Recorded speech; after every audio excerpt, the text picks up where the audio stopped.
안녕하세요. 역반 남교사 조선생입니다. 오늘은 학교생활 TMI 10번째 시간이고요. 학교생활 TMI 대기의 6학년 두 번째 시간 6학년 생활지도 편입니다. 어떤 말씀들을 드릴까 대본을 준비하면서 굉장히 많은 고민을 했습니다. 준비하다 보니까는 사실 내용이 어마어마하게 많아요. 세세한 부분 같은 경우는 제가 다른 콘텐츠에서 좀 다루기로 하고 오늘은 좀 전체적인 측면에서 좀 말씀을 좀 드리고자 합니다. 근데 오늘 말씀드리는 내용이 정말 중요해요. 어떻게 보면 오늘 말씀드리는 내용만 잘 숙지를 하시고 급에서 생활지도 하실 때 좀 활용을 잘 해보신다면 제가 볼 때는 6학년에서 발생할 수 있는 정말 많은 부분의 사건 사고를 예방할 수 있는 효과가 있지 않을까 싶습니다. 이 부분은 6학년 뿐만이 아니라 사실 4, 5, 6학년 학생들한테도 어느 정도는 해당이 있는 얘기예요. 선생님들께서 짚고 넘어가셨으면 좋겠습니다. 오늘 제가 말씀드릴 부분은 총 5가지고요. 첫 번째는 교사 지지 기반 확보하기, 두 번째는 공동체 강조하기, 세 번째는 학생 성별에 따른 특성 잘 이해하기, 네 번째는 학생의 문제 행동 원인 파악하기, 다섯 번째는 학교 폭력에 대한 수시 지도입니다. 오늘 내용도 역시 마음에 드셨다면 구독, 좋아요 꼭 좀 부탁드리도록 하겠습니다. 그럼 영상 시작할게요. 자, 첫 번째 말씀드릴 부분은 바로 교사의 지지 기반 확보에 대한 것입니다. 일단은 선생님들께서 학생들에 대한 지지 기반을 반드시 가지고 계셔야 되는데 이게 저학년일수록 이 부분이 사실은 그렇게 중요성은 좀 덜해요. 저학년 같은 경우는 선생님들께서 조금만 액션을 잘 취해주시고 조금만 리액션을 잘 해주셔도 선생님을 믿고 따르고 선생님이 하자는 대로 다 하고 이런 것들이 좀 가능합니다. 고학년으로 올라올수록 약간 약해지는 경향들이 있어요. 왜 그러냐면 학생들이 일단 자기의 내면을 내비치는 거에 대해서 굉장히 좀 불안하거나 눈치를 보인다고 생각을 하기 때문에 그런 거거든요. 그렇기 때문에 선생님들께서 이 부분은 좀 파악을 하시고 넘어가셔야 될 것 같은데 이 교사의 지지 기반을 확보하시는 거는 뭐 여러 가지 방법이 있겠습니다만 가장 중요한 거는 선생님들께서 학생들 개별적으로 상담을 계속 지속적으로 좀 이어나가시기를 좀 바랄게요. 일단 6학년 학생들의 기본 특성 자체를 좀 생각을 해봤을 때 친구들이 교우 관계가 굉장히 중요한 시기가 되다 보니까 다른 사람들의 눈치를 굉장히 많이 보게 돼 있어요. 관계 형성에서 어려움을 많이 겪거든요. 그렇기 때문에 이 부분을 선생님들께서 좀 잡아주실 필요가 있습니다. 개별적으로 상담만 지속적으로 해주시고 내가 너의 이야기를 잘 듣고 있다. 너는 나에게 무슨 이야기를 해도 선생님이 정말 많은 도움을 줄 수 있다는 걸 알게만 해주셔도 생활지도의 50% 이상은 끝나지 않았을까라는 생각이 들 정도로 굉장히 중요한 부분입니다. 그렇기 때문에 선생님들께서 이 부분은 좀 많이 알고 넘어가셨으면 좋겠고요. 개별적인 상담을 하시는데 이게 처음부터 아이들이 드라마틱하게 선생님한테 모든 자신의 이야기를 하진 않아요. 처음부터 너무 깊은 얘기를 하려고 들어가시면 안 돼요. 정말 일상적이고 정말 시시콜콜한 얘기서부터 두 번째, 세 번째 상담이 지속되면서 뭐 집안에 관한 이야기도 좀 물어보시고 학생들이 가지고 있는 생각들, 친구들 관계에서 오는 이런 문제들 학생들 입에서 스스로 이야기를 할 수 있게끔 지속적으로 상담을 좀 해주셨으면 좋겠습니다. 그렇게 되면은 나중에 문제 상황이 발생했을 때 학생들이 이 상황을 계속 방치해둔 상태로 있다가 또는 진짜 혼자서 소가리를 하고 있다가 선생님한테 말씀을 드리는 게 아니라 빠른 시일 내에 와서 이야기를 하거든요. 그러면 선생님들께서 좀 선제적으로 학급에서 발생하는 문제 상황을 해결할 수가 있어요. 이 부분은 꼭 알고 넘어가셨으면 좋겠습니다. 또 중요한 게 뭐냐면 칭찬을 균등하게 해주셔야 돼요. 학급에 학생이 30명이 있다고 했을 때 하루에 모든 학생들에게 골고루 칭찬을 해주신다는 게 사실은 쉽진 않습니다. 하지만 노력을 정말 많이 해주셔야 돼요. 이제 신규나 적용학 선생님들께서 약간 착각을 하시는 부분이 있는데 그게 뭐냐면 학급에서 소외되는 친구들이 있거나 학급에서 내성적이거나 겉도는 친구들에 대해서 좀 자기 주장이 좀 자기 표현력이 좀 약한 친구들에 대해서 이 친구들을 좀 띄워주시겠다고 칭찬을 좀 과도하게 하시는 경우들이 있어요. 근데 이럴 때는 6학년 친구들 관계에서는 이게 반감을 살 수가 있어요. 물론 이 학생에 대해서 자존감을 좀 높이는 하나의 수단이 될 수는 있겠지만 학생 전체적으로 봤을 때는 이 학생을 더욱더 고립시키는 행동이 될 수가 있습니다. 학생 교우 관계에서 오는 문제들에 이 학생이 타겟이 될 수가 있어요. 그렇기 때문에 선생님들께서는 이 학생에 대한 칭찬 당연히 해주셔야죠. 긍정적인 거 계속 끌어내 주셔야죠. 하지만 다른 학생들도 역시 많은 칭찬들을 해주시고 이 칭찬들을 해주실 때 골고루 균등하게 좀 균일하게 칭찬이 갈 수 있도록 선생님들께서 좀 노력을 해주셔야 될 것 같아요. 그래야지 이 전체적으로 우리 학생들이 가지는 분위기가 뭐냐면 우리 반 친구들은 대체로 다 장점이 많은 친구들이구나 라는 거를 느낍니다. 그래서 우리 반 전체에 대해서 호감을 가지게 돼요. 그래서 선생님들께서 이 부분은 해주셨으면 좋겠습니다. 선생님과 학생들 사이의 관계 이 레포를 좀 긴밀하고 두텁게 만들어 놓으신다면 학급에서 발생하는 학생들 간의 문제 또는 생활지도에서 벌어질 수 있는 문제들을 어느 정도는 다 해결을 하실 수가 있어요. 이런 과정은 꼭 필요하다는 점 짚고 넘어가도록 하겠습니다. 그리고 이런 지지 기반이 확보가 되지 않았을 때 제가 저번에 말씀드렸던 것처럼 교실 붕괴로 이어지는 경우가 있어요. 근데 교실 붕괴는 선생님들께서 내가 뭐 아는 게 많아 그리고 수업도 너무 잘해 근데 그거랑은 좀 약간 별개인 것 같아요. 수업이 잘 되고 교육과정 진행이 잘 되고 교육활동을 아이들은 투입을 제대로 하시려면은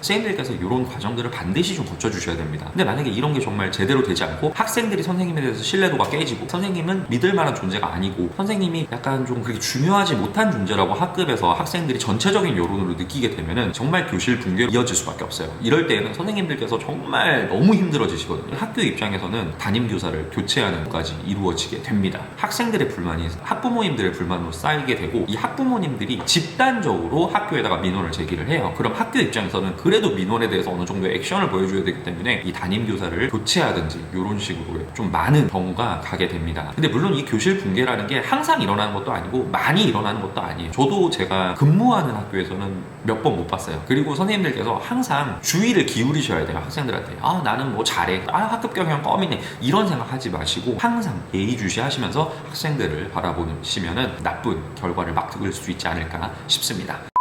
자, 두 번째는 공동체 강조하기입니다. 제가 항상 고학년뿐만이 아니라 저는 1학년부터 6학년까지 어떤 학년을 담임을 하더라도 이 학급 공동체에 대한 강조는 굉장히 많이 해요. 선생님들께서도 굉장히 많은 방법들을 알고 계실 거고 그리고 많은 것들을 적용을 하실 거예요. 제가 좀 대표적으로 하는 것들을 말씀을 좀 드릴게요. 정말 쉬운 것들. 저는 수시로 학급 전체 칭찬을 많이 합니다. 정말 너희들이라서 선생님이 너무 행복하다. 선생님이 6학년 5반이 된 거는 정말 행운인 것 같아. 너희들이 있어서 선생님 학교 올만 난다. 이런 식으로 정말 내가 너무 기쁘다라는 것도 어필을 많이 해주셔야 되고, 그 다음에 학생들이 뭔가 전체적으로 잘했을 때, 뭔가를 좀 이루어냈을 때, 서로 도우는 모습을 봤을 때, 학생들이 서로를 많이 잘 챙겨주고 배려하고 선생님들의 생활지도 방향과 맞는 그런 모습들을 보였을 때 선생님들께서 좀 지속적으로 전체적 칭찬을 하세요. 그러면 이 아이들이 자신들을 결속시키는 그런 힘을 갖게 되거든요. 그리고 선생님을 거스르지 않기 위해서라도, 선생님을 더 기쁘게 해드리기 위해서라도 우리가 좀 더 잘해야겠다라는 생각을 합니다. 많이 해주시면 또 긍정적으로 효과가 나타나니까 쌤들께서 기억을 하고 넘어가셨으면 좋겠습니다. 그리고 저는 학생들이 모여서 할 수 있는 활동을 많이 제시합니다. 모둠별 활동도 중요하지만 학급 전체가 참여할 수 있는 활동을 많이 해요. 교실 놀이도 하고 교실 체육도 하고, 그 다음에 뭐 미술 시간에 협동화도 만들어 보고, 남학생들끼리 또는 여학생들끼리 또는 남학생 반 여학생 반 섞어가지고 다양한 교과에서 지도를 많이 하고 있습니다. 모둠의 형태를 단순하게 5명, 6명, 4명 뭐 이렇게만 두지 마시고 정말 남학생 전체, 여학생 전체 이런 식으로 하셔가지고 또 진행을 해보시면은 선생님들께서 좀 많은 교육적인 효과를 나타낼 수 있지 않을까 싶습니다. 그리고 센터급 학생들이 있습니다. 또래 집단별로 센터급 학생들이 있는데 이 학생들을 좀 잘 구워 삶으셔야 돼요. 이 학생들이 학급에서 소외되거나 약간 내성적인 친구들을 잘 챙길 수 있도록 항상 지도를 좀 많이 해주세요. 그런 모습을 보였을 때 적극적으로 칭찬을 해주시기 바랍니다. 물론 친구들 앞에서 얘랑 뭐 같이 놀아서 뭐 이런 얘기는 하지 마시고 학생들을 따로 불러가지고 면담을 하시면서 저번에 했던 거 너무 좋았다, 앞으로도 좀 그렇게 해줬으면 좋겠다, 선생님이 믿는다 라는 거를 계속 좀 보여주세요. 좀 많은 신뢰를 보여주시면 이 학생들이 평소에 더 잘하려고 노력을 합니다. 자, 세 번째 같은 경우는 학생 성별에 따른 특징을 선생님들께서 잘 이해를 하셔야 됩니다. 여학생들 먼저 말씀을 드릴게요. 여학생들 같은 경우는 무리짓기 성향이 굉장히 강합니다. 무리짓기 같은 경우는 자신의 관심사라든지 자신의 코드와 좀 맞는 그런 친구들이, 또래 집단의 리더십을 발휘하는 친구들을 중심으로 해서 모이는 게 이제 무리짓기인데, 3학년 늦게서부터 또는 막 4학년 때부터 지속적으로 이제 학급에서 보여주는 모습이에요. 무리 간의 이런 트러블들은 제가 지금까지 경험했을 때는 크게는 많이 없었어요. 만약에 무리 간에 트러블이 있을 때는 당사자들을 좀 불러가지고 따로 면담을 좀 하신 다음에 좀 서로를 이해시킬 수 있도록 좀 생활지도가 들어가셔야 될 것 같고요. 무리 안에서의 이 소외, 따돌림 문제가 정말 심각합니다. 저도 정말 많이 힘들어요. 정말 이 센터급 학생들을 중심으로 해서 또래 집단이 구성이 되는데, 짝수로 무리가 결정됐을 때는 이게 좀 덜한데 홀수로 무리가 형성됐을 때는 이게 조금 심하게 나타납니다. 어떤 한 특정 학생이 소외감을 느끼게 되는 경우들이 많아요. 무리 내에서 이 학생을 전체적으로 따돌림을 시키려는 경우도 있고, 무리에서 이 학생이 그냥 본인이 개인 스스로가 소외감을 약간 느꼈을 때 이게 갑자기 걷잡을 수 없이 커지는 경우들이 있거든요. 이럴 때에는 선생님들께서 센터급 학생들을 부르지 마시고 중간급 학생들, 센터와 문제 상황에 있는 당사자 친구 사이에 있는 친구들을 부르셔가지고 중재를 할 수 있도록 선생님께서 도움을 주셨으면 좋겠어요. 그리고 만약에 정말 이 학생 스스로가 소외감을 느꼈다라고 한다면 센터급 학생을 부르셔가지고 따로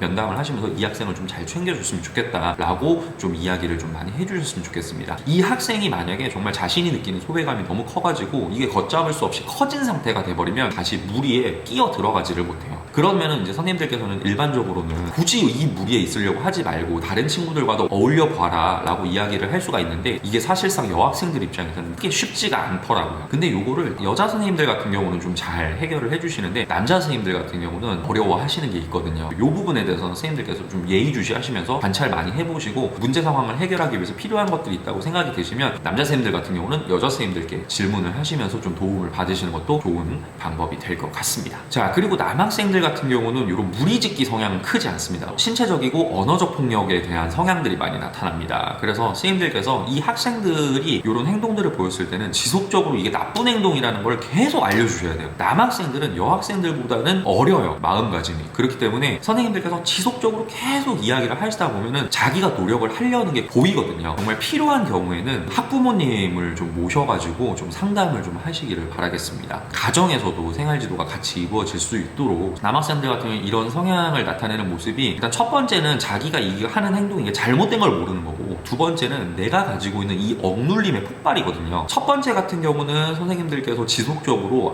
이런 행동은 잘못된 거다, 이런 행동이 잘못된 거라는 거를 계속적으로 좀 인지를 시켜주시고, 억눌림의 폭발이라면 정말 가정 환경이 어떤지를 일단 좀 조사를 해보시고, 또는 이제 친구들과의 관계가 어떤지를 좀 살펴보시고, 정말 지속적으로 상담 절차를 하면서 학생이 좀 긍정적인 방향으로 나아갈 수 있도록 꾸준히 노력을 해주셔야 됩니다. 선생님들 정말 사람 한 명 바꾸는 거 이거 정말 한두 달 해가지고 되는 거 아닙니다. 6학년 한 해 동안 얘는 정말 사람 만들어서 중학교 올려보내겠다 라는 마음가짐 가지시고 많이 신경을 좀 쓰시면서 노력을 해주시면 이 학생들 정말 변하거든요. 그러니까 선생님들께서 그 부분은 좀 알고 넘어가셨으면 좋겠습니다. 그리고 제가 남학생들과 여학생들의 이런 폭력적인 성향에 대해서는 제가 다른 컨텐츠에서 자세하게 다루도록 하겠습니다.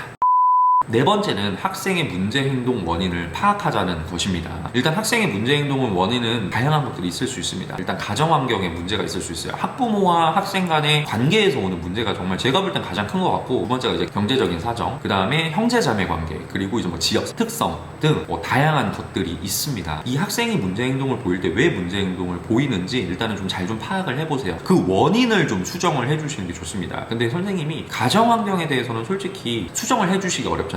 이 학생의 뭐 가정 상황이 좀 다른 가정들과는 좀 다르다든지 이런 거에 대해서 직접적으로 개입을 하셔가지고 고치기는 좀 어려워요. 그럴 때는 정말 학부모님들이나 또는 법적 보호자들의 동의를 얻어가지고 함께 좀 바꿀 수 있도록 노력을 해보시는 게 좀 필요합니다. 그리고 문제 상황이 너무 큰 경우에는 전문 상담사 선생님이나 정말 위센터, 위클래스를 연계를 하셔가지고 가정과 학생이 정말 지속적으로 상담 활동을 받을 수 있도록 선생님들께서 안내를 해주시는 그런 노력들이 좀 필요할 것 같아요. 그리고 이제 잘못된 행동이 나타났을 때는 즉각적으로 피드백을 하셔야 돼요. 근데 공개적으로 피드백을 하시는 것보다는 선생님들께서 학생을 따로 불러가지고 개별적으로 피드백을 해주시는 것이 조금 더 효과가 좋습니다. 그리고 이 학생들 자존감에 스크래치를 내지 않아요. 이 부분은 좀 알고 넘어가셨으면 좋겠습니다. 절대로 학생들을 생활지도를 하실 때 강압적인 분위기가 돼서는 안 됩니다. 정말 선생님한테 좋은 감정을 지금까지 갖고 있더라도 이제 나중에는 정말 반발감이 커지는 경우가 있을 수가 있거든요. 주의를 해주셨으면 좋겠습니다. 다섯 번째, 학교 폭력에 대한 수시 지도에 대해서 말씀을 드리겠습니다. 선생님들께서 학교에서는 학교 폭력 예방 교육 이런 거 열심히 하시겠지만은 이것만으로는 사실 굉장히 부족해요. 수업 시간이라든지 뭐 창체 시간이라든지 아니면 쉬는 시간에 지도하실 때, 또는 뭐 아침 종례 조회 하실 때 그 수시로 생활 지도를 해주셔야 되는데, 학교 폭력에 대해서는 정말 웃으면서 즐거운 분위기에서 강압적인 분위기가 되지 않도록 하시면서 학교 폭력이 정말 나쁜 거고, 학교 폭력에는 뭐 이런 것들이 있고, 학교 폭력 이런 상황이 발생했을 때는 우리가 이런 조치를 받을 수 있다는 거를 지속적으로 안내를 해주셔야 돼요.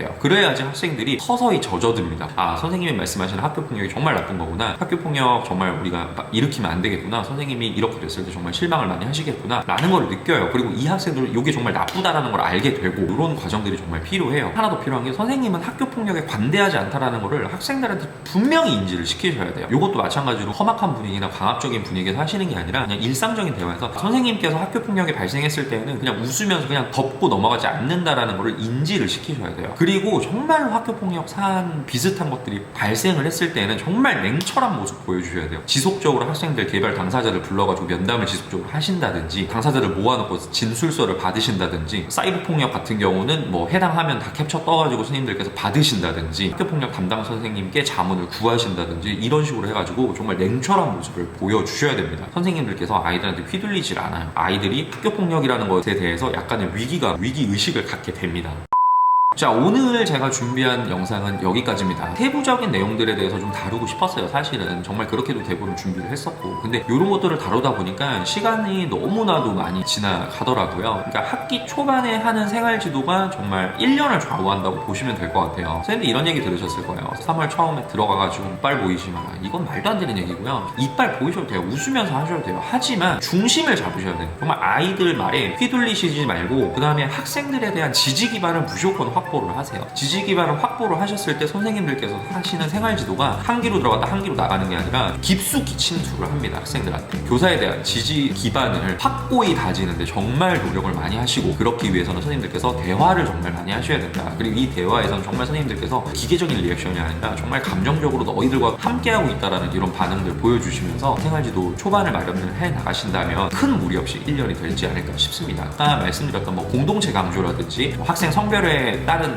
그 성향 파악, 이제 학생의 문제 행동 원인 이런 것들 파악하는 거, 그 다음에 학교 폭력에 대해서 수시로 지도를 하시는 거 지속적으로 하신다면은 큰 문제 없이 6학년 생활 마무리하시지 않을까 싶습니다. 세세한 부분에서 나오는 어려운 상황들이 있습니다. 그런 것들에 대해서는 제가 다른 콘텐츠에서 한번 다루도록 할게요. 특히 이제 여학생들 무리 짓는 거, 그 다음에 남학생들 정말 신체를 폭력하는 거, 학교 폭력 컨텐츠를 따로 한번 다루면서 선생님들과 자세하게 이야기를 나누도록 하겠습니다. 선생님들께서 준비 잘하셔서 6학년 한 해 동안 정말 즐거운 생활 하시길 바라겠습니다. 6학년 학습지도 편에서 뵙도록 하겠습니다. 오늘 내용도 역시 마음에 드셨다면 구독, 좋아요 꼭 좀 부탁드리고요. 저는 다음 영상에서 뵙도록 하겠습니다. 물러가도록 하겠습니다. 이상 옆반 남교사 조선생이었습니다. 감사합니다.